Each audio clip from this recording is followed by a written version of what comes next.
ओम शांति।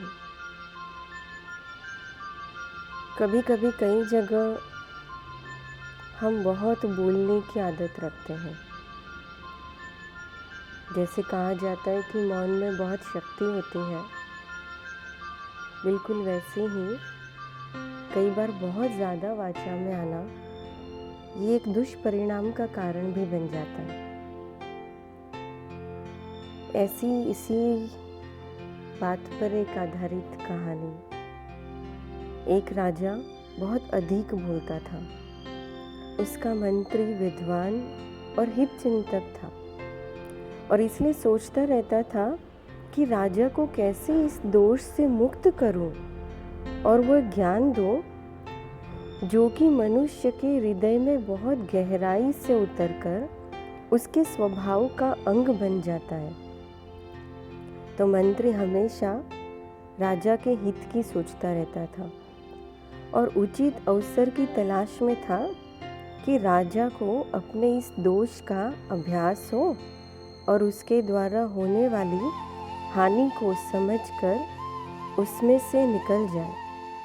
तो एक दिन की बात है कि राजा मंत्री के साथ उद्यान में घूमते हुए एक शिला पर बैठ गया।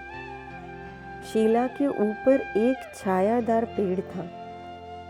उस आम के पेड़ पर कौवे का एक घोंसला था।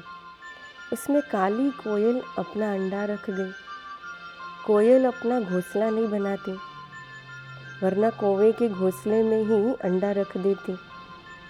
अच्छा, कौवी उसी अंडे को अपना समझकर पालती रहती। तो आगे चलकर उसमें से कोयल का बच्चा निकला। तो कौवी ने उसे अपना पुत्र समझकर चोंच से चुग्गा ला। अच्छा, खाना खिलाती रही, उसे पालती थी। कोयल के बच्चे ने असमय, जबकि उसके पर भी नहीं निकले थे, और उसने कोयल की आवाज़ करना शुरू कर दिया। तो कौवी ने सोचा कि ये तो अभी ही विचित्र आवाज़ करता है, बड़ा होने पर क्या करेगा।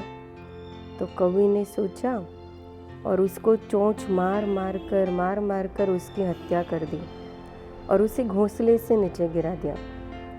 तो राजा जहाँ बैठा था वह बच्चा उसी के वहाँ पर पैरों पर आकर गिरा। तो राजा ने मंत्री से पूछा, मित्र ये क्या है।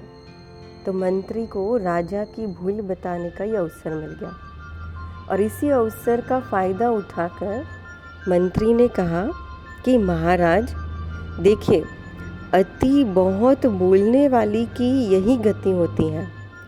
पूछने पर मंत्री ने पूरी बात राजा को समझाई और बताई कि कैसे ये बच्चा समय से पहले आवाज़ करने से नीचे गिरा और मृत्यु को प्राप्त हुआ। यदि वह चुप रहता तो यथा समय घोंसले से उड़ जाता। इतना कहकर मंत्री ने राजा को मौका देकर उसकी वाचालता दूर करने के लिए ये प्रत्यक्ष उदाहरण बताकर नीति बताई। कहने का भाव, चाहे मनुष्य हो चाहे पशु पक्षी, असमय अधिक बोलने से इसी तरह दुख भोगते हैं। उसने वाणी के अंदर अन्य दोष और उसके दुष्परिणाम राजा को बताया। तो दुभाषित वाणी हलाहल विष के समान ऐसा नशा करती है जैसा तेज किया हुआ शस्त्र भी नहीं कर सकता। और इसीलिए बुद्धिमान व्यक्ति को चाहिए कि वाणी की समय और असमय रक्षा करे। अपने समक्ष व्यक्तियों से कभी अधिक बातचीत न करे। जो बुद्धिमान समय पर विचार पूर्वक थोड़ा बोलता है वो सबको अपने वश में कर लेता है। बुद्धिमान और प्रज्ञावान मंत्री की बात सुनकर राजा अति वाचालता के दोष को दूर कर मितभाषी हो गया और सुखपूर्वक राज्य करने लगा।